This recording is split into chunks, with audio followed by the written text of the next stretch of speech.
यस high सबैजनालाई आज स्वागत छ हाम्रो ट्युसन हबमा। आज म तपाईहरुलाई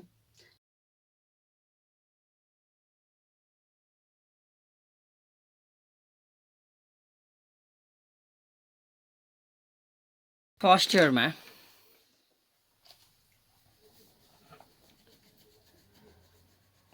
इयर अकाउन्ट्स है। हामीले यसमा कुन च्याप्टर पढिरहेका छौं भन्दाखेरि च्याप्टर 3 है। च्याप्टर 3 मा हाम्रो के छ भन्दाखेरि अकाउन्टिङ प्रोसेस। ओके, च्याप्टर चाहिँ हाम्रो यो नेम छ है। ओके, यसमा चाहिँ हामीले जर्नल इन्ट्री गर्नुपर्ने हुन्छ हैन।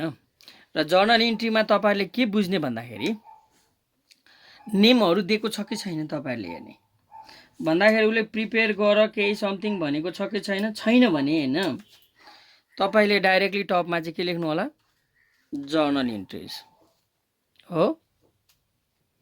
जर्नल इन्ट्री भनेर लेख्ने, डेट, पार्टिकुलर्स अनि पीआर हैन त हाम्रो, र के डेबिट अमाउन्ट र क्रेडिट अमाउन्ट चाहिँ हामीले गर्ने। ठीक छ, फर्मेट बनाउने प्रब्लम छैन। अब हामीसँग क्वेशन के छ मार्च 1 मा भन्दाखेरि तपाईको डेटमा डेट लेख्ने, त्यसपछि के गर्ने क्वेशन पढौं। Mister Deepak and mister Sameep started business bringing capital ₹1 lakh each भनिरा छैन हैन त भन्दाखेरि मिस्टर दीपकबाट 1 लाख रे हैन, र समीपबाट चाहिँ 1 लाख रे भन्दाखेरि दुईटैबाट 1-1 लाख लियो रे पैसा इच भनेको बुझ्छौ, प्रत्येकबाट भन्दाखेरि जब हामीले पैसा लिन्छौं भने के डेबिट हुन्छ, cash. Okay, cash account debit to के क्यापिटल अकाउन्ट। कुरा क्लियर छ हाम्रो। अब यसको लागि हामीले के लेख्नु पर्छ, अर्को नाइरेसन हैन त। नाइरेसनमा के छ, फर द अब हामी के गरिरहेका छौं, अरूसँग पैसा लिइरहेको छु भने उले कन्ट्रिब्युट गरिदिरहेछ नि त हाम्रो। ल फर द कन्ट्रिब्युसन बाई कति जना, 2 पार्टनर्स। यति लेखिदिँदा नि हुन्छ, फर 1 लाख इच भन्दा नि हुन्छ, केही फरक पर्दैन है त। दुई जनाले गरिदिरहेछ, हामीले यही बुझ्नु पर्यो। एक जनाले 1 लाख गरिरहेछ भने दुई जनाले कति गर्यो, 2 लाख गर्यो नि त। किन 1-1 लाख इच भनिरहेछ भन्दाखेरि हामीले यहाँ पनि 2 लाख, यहाँ पनि 2 लाख अमाउन्ट मिलाऊ है। दीपिका म्यामले बुझ्नु भयो। Okay good. Second question March 2 भनि मार्च 5 है। डिपोजिटेड इन्टु ब्याङ्क रुपिज कति 50,000 हैन। हामीले ब्याङ्कमा डिपोजिट गर्यो भने जर्नल के हुन्छ, मतलब ब्याङ्कले पाउँछ, क्याश हाम्रो जान्छ हैन त भन्दाखेरि हाम्रो के भयो, bank account debit to cash गयो हैन त, क्याश अकाउन्ट। कति छ अमाउन्ट 50,000। जर्नलको रुल्सहरु भनेको हामीले 3टा भनेको थियौं। What comes in debit, what goes out credit, expenses are debit, income are credit, and all assets are debit, all liabilities are credit. Okay done. ल अब यसको नाइरेसन फर क्याश डिपोजिटेड हैन, डिपोजिटेड इन्टु के bank. Done. Now March 7 मा purchase land and building भन्दाखेरि हामीले land and building किन्यो रे। किन्दाखेरि जब सामानको नाम हुन्छ हामीले के गर्छौं, सामानको नाम राख्छौं, र सामानको नाम छैन भने चाहिँ हामी के गर्छौं, पर्चेज अकाउन्ट गर्छौं हैन त भन्दाखेरि land and building account debit हैन त टु के क्याश अकाउन्ट है, पैसा हाम्रो गयो भन्दाखेरि फर पर्चेज के purchase of land and building. Okay done. Amount कति छ हाम्रो 1 लाख। ओके 1,50,000 पुरा डन छ। नाउ मार्च हाम्रो कति छ नेक्स्ट हेर त, मार्च 15 छ हैन त नेक्स्टमा।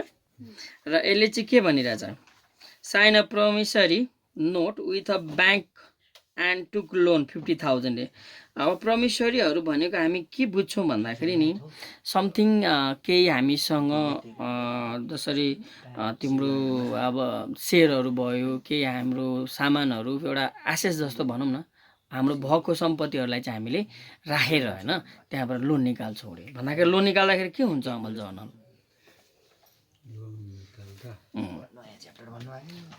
क्यास अकाउन्ट पैसा त पायो टु लोन पेबल कुरो बुझ्यो पेबल अकाउन्ट फर के भयो फर द एक्सचेन्ज लेख्ने for the exchange of promissory note with bank for cash कति छ अमाउन्ट 50,000 ओके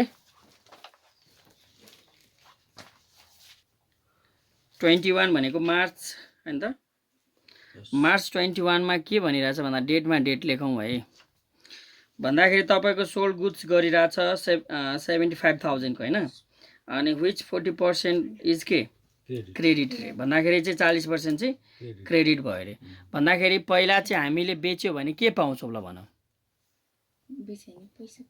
पैसा पाउँछ भन्दाखेरि क्याश अकाउन्ट डेबिट र लिनुपर्ने छ भने त्यसलाई हामी के भन्छौँ अकाउन्ट रिसिभेबल हैन त बाबु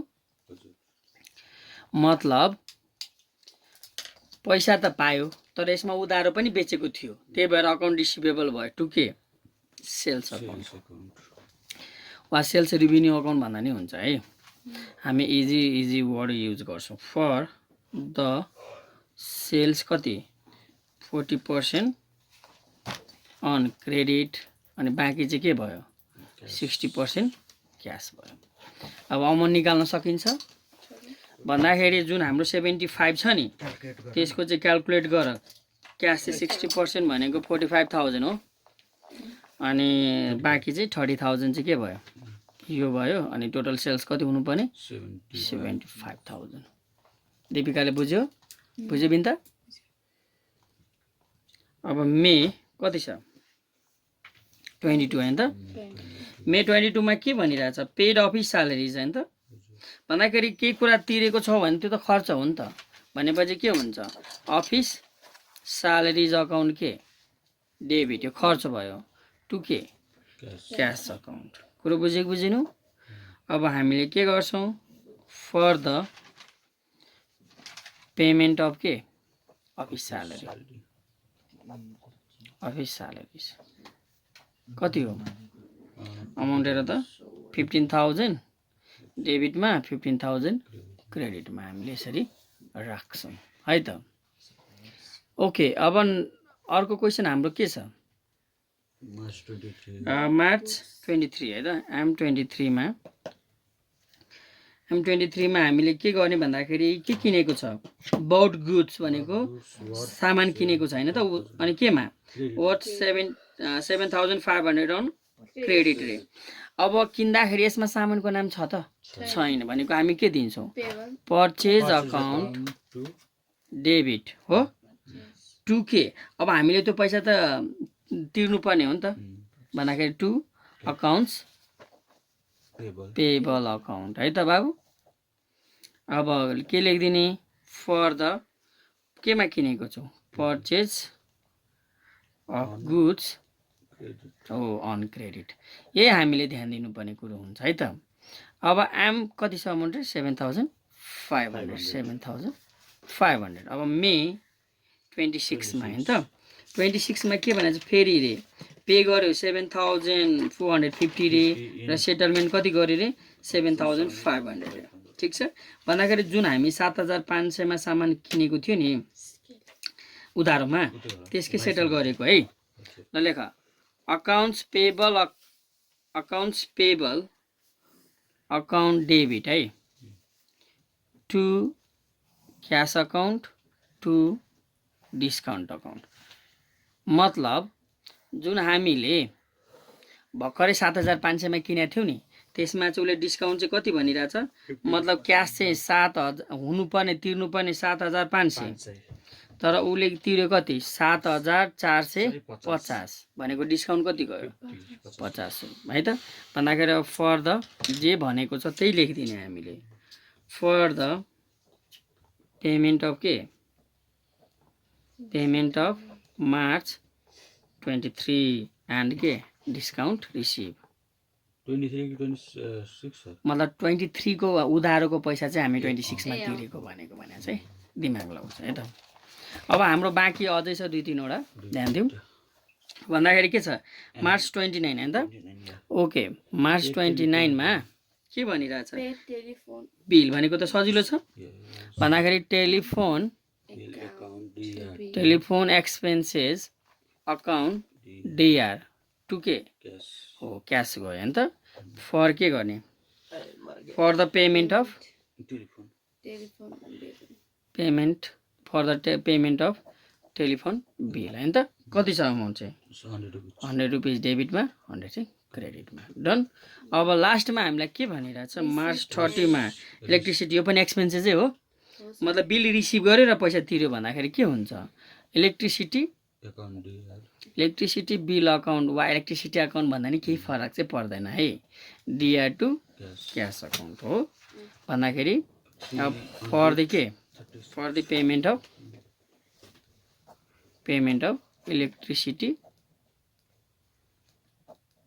बिल हो कति छ अमाउन्ट 336 हो ल हेर्नुहोस् है यति गर्नुभयो भने तपाईँलाई 5 to 10 मार्क्सको यहाँबाट तपाईँले सल्भ गर्न सक्नुहुन्छ गाह्रो केही पनि छैन जस्ट के बुझ्ने हामीले डेबिट र क्रेडिट थाहा पाए पनि भइहाल्छ ओके डन यति भयो भने सक्यो